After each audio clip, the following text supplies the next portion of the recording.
I've always enjoyed the part of the Haggadah where we dip our fingers into the wine and we drip it onto the saucer, and eventually you'd get a big ring of red grape juice or wine, and there was something very, very performative about it. You're really getting into it. You're doing something rather than reciting. You're doing something, and I always enjoyed that. And I wasn't really sure why exactly.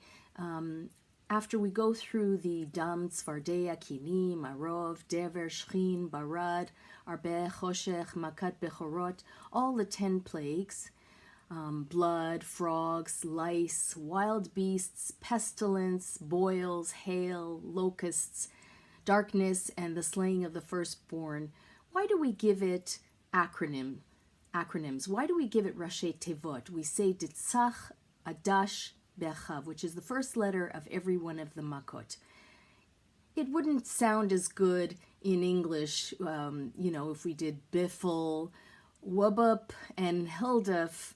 Somehow it works in Hebrew, and often that is used as a mnemonic device or a way for us to remember things. So in Hebrew, again, Ditzach Adash Bechav, it flows a lot better than trying to do it in English, which wouldn't work at all.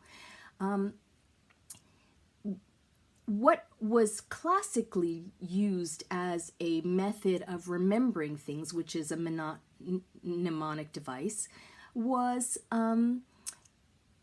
taking objects and putting them into a place, location. So, for example, you would place things. You would imagine a set table, or you would imagine your home or a palace. You'd imagine every room in your home, and you'd put something into each of those rooms. So, for example, if I wanted to do the 10 plagues, I would imagine walking into my home.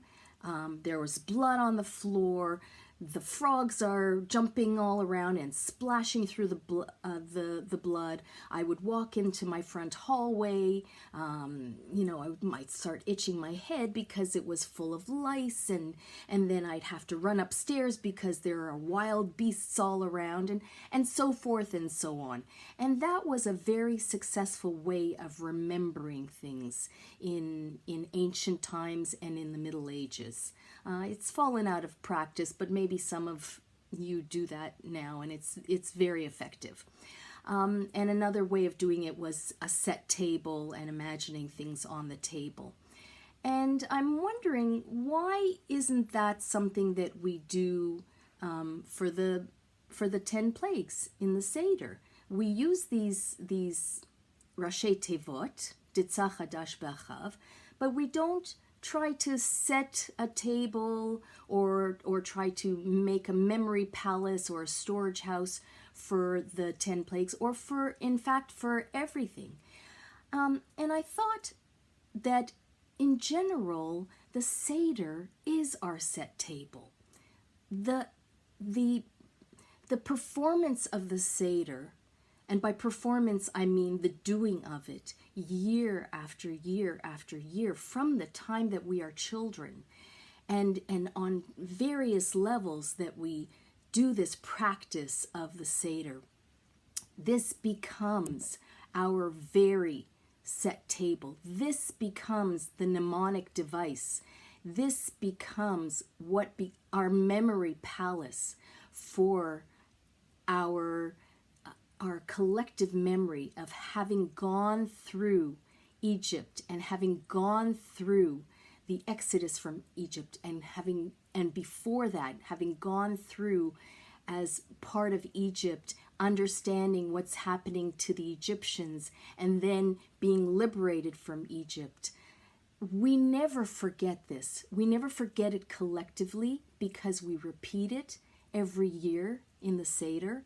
And we never forget it on a smaller level because when we're at the Seder, we do the Seder. We perform the Seder.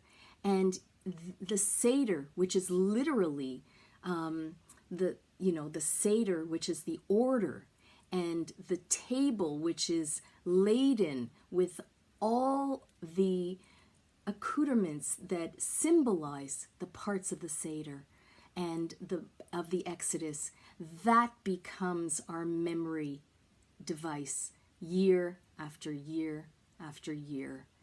And that is how we do memory for the Seder and in Judaism, by remembering and by doing. Thank you.